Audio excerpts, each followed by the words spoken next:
A big thank you to Jero for sponsoring today's video on Patreon. Fynn the Fangbearer Death Touch Tribal versus Yuriko Tiger's Shadow. And that hand, just one forest in there and I would have kept that, but we're going to have to mulligan that one.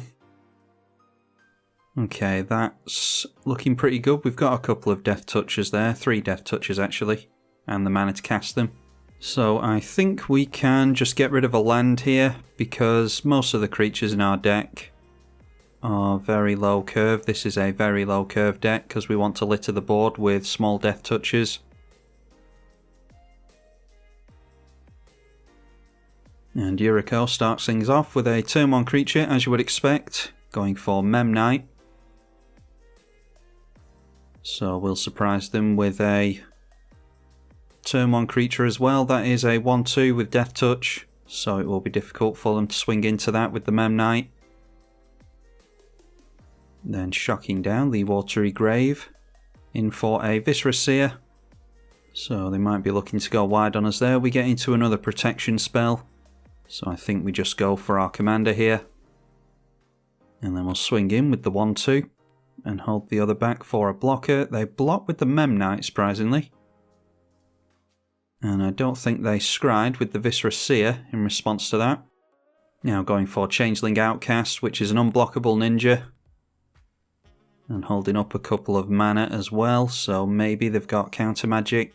We get into another Death Toucher, so let's throw down a forest and we'll just go straight into attacks. Need to really pressure our opponent to get these poison counters on.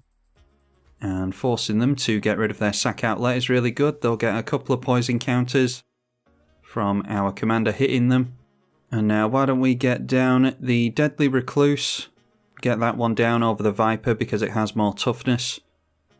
And we'll throw down the Elf as well. A 1/1 with Death Touch. Reliquary Tower for our opponent. And they swing in. And then replacing that with a Yuriko with Ninjutsu, as you would expect. Revealing off the top a Cavern Harpy. And then getting down a Slitherblade, which is another unblockable creature. And it's a forest for us, so we can dump our hand out pretty much.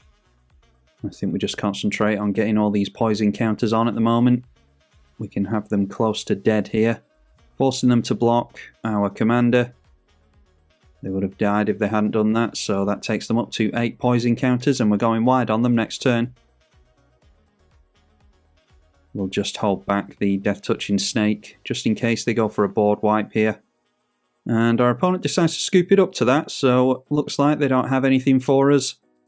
They really probably needed another black mana into a Damnation. Maybe they had Toxic Deluge. We're not hitting their life total for very much, we're just getting the poison counters on them with this. So Toxic Deluge probably would have worked out nicely for them, but they didn't get into it, so let's get on to the next game. Fynn the Fangbearer versus Sidri Galvanic Genius. And that is a no-lander, so we're not keeping that. Okay, getting into a one-lander isn't ideal, but we don't get a free mulligan in 1v1, so I'm going to keep that. We'll get rid of the new legendary Squirrel. And it's just a temple land for our opponent. We do not draw into a land. We'll get down our first Infect/Death Touch creature.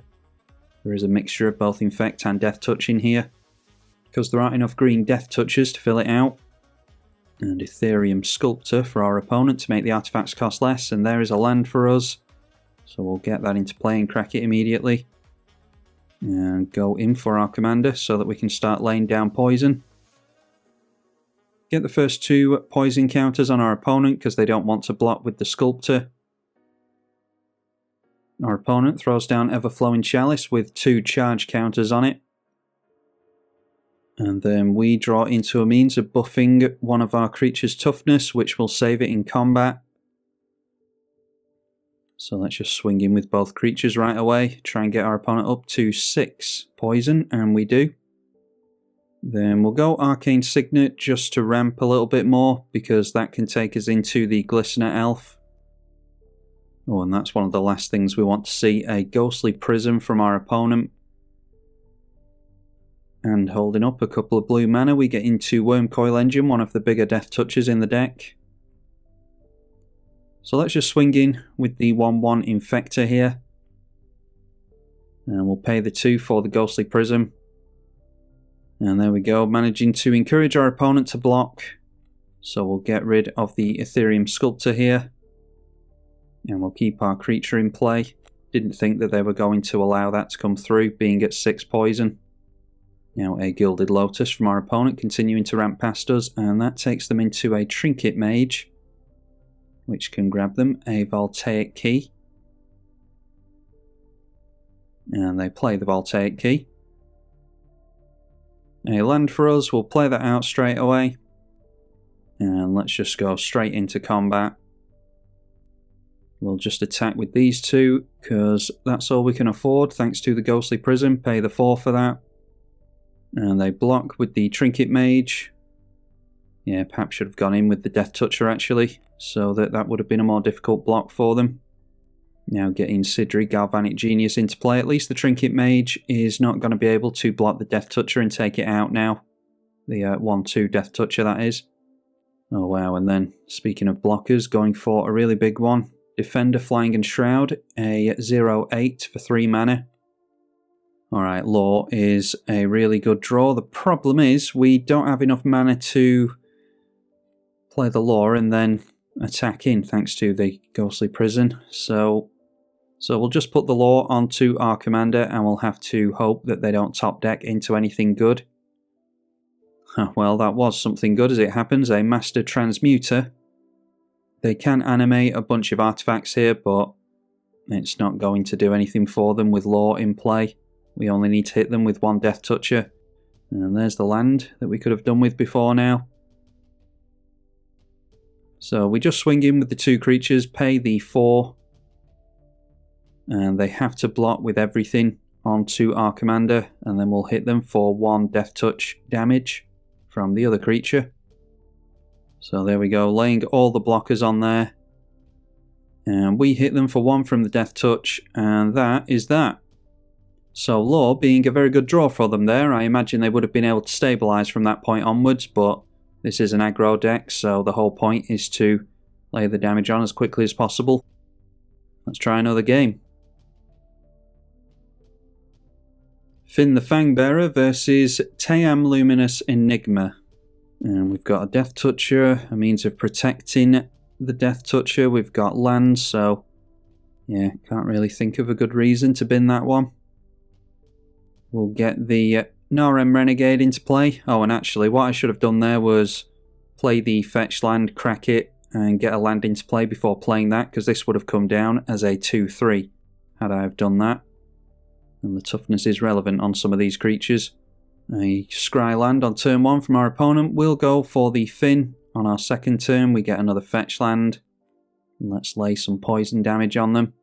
Then on their turn 2 they go for Kazali Pride Mage. Don't mind swinging into that.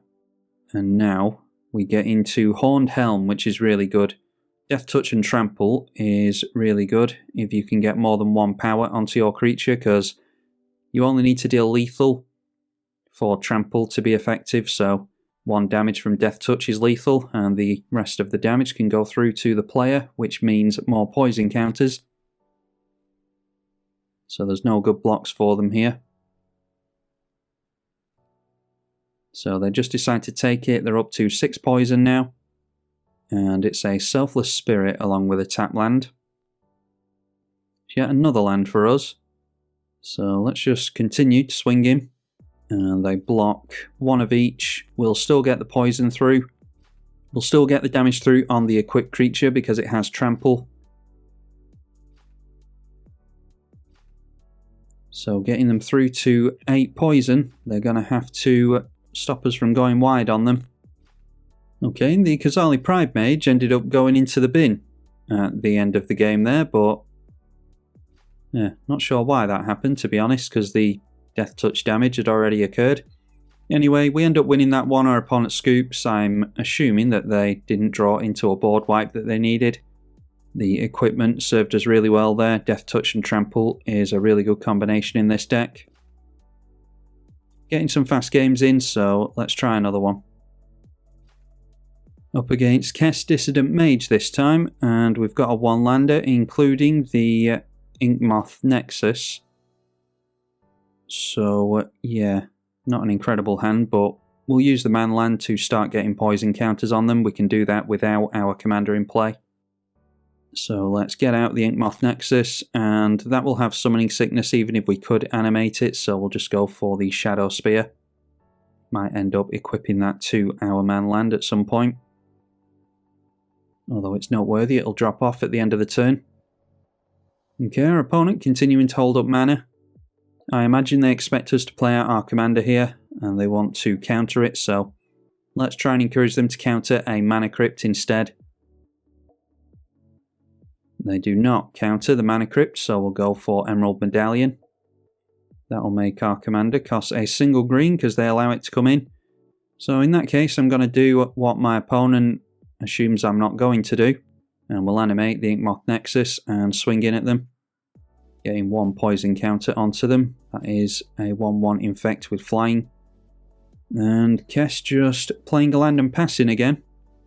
Okay, Ancient Tomb. We're missing green mana, but we're getting into some acceleration at least. So let's animate the Inkmoth Nexus. We'll make use of that spare mana, and we will equip it with the Shadow Spear. And then we'll swing in for 2 infect, take them to 3, and then let's try and get Fynn down for a single green mana. And there we are. There is the counter magic they've been holding up all this time. Luckily we've been able to get some poison on them without our commander. So they get 2 mana from the mana drain. And playing out Crucible of Worlds. They do have a fetch, so they'll be able to make a land every turn now. And we get into a Gnarwood Dryad, which is a 1/1 Death Toucher. So let's get down our Fynn while they're almost shields down. And we'll animate the Inkmoth Nexus again and continue to swing in at them. That has gotten 4 poison counters all on its own. Okay, Kess continuing, wanting to play on our turn. Okay, Cavern of Souls isn't ideal, but it's a potential green source. Let's try and get some more removal / counter magic out of their hand. We'll get the Hasty Infector into play, so we'll name Horror for the double green on Cavern of Souls, and we'll get Putrefax into play. That is a 5/3 with Trample, Haste and Infect. We do have to sack it at the end of the turn though. We'll animate the Inkmoth Nexus as well.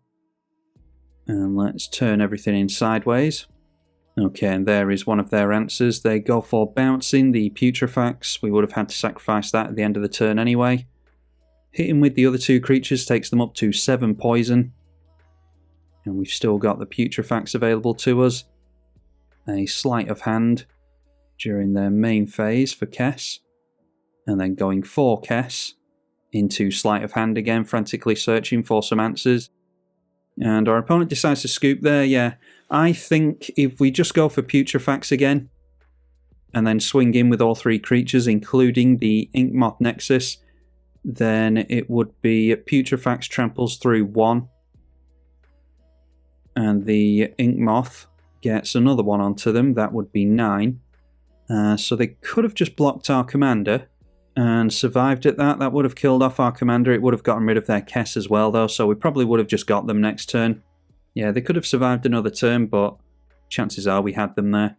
So I think we got some good showings there with Fynn the Fangbearer. Be sure to let me know if you want to see more from this commander, and I will see you all in the next one, I hope. I'm tribalkai on the eedi-H channel. Thank you for watching.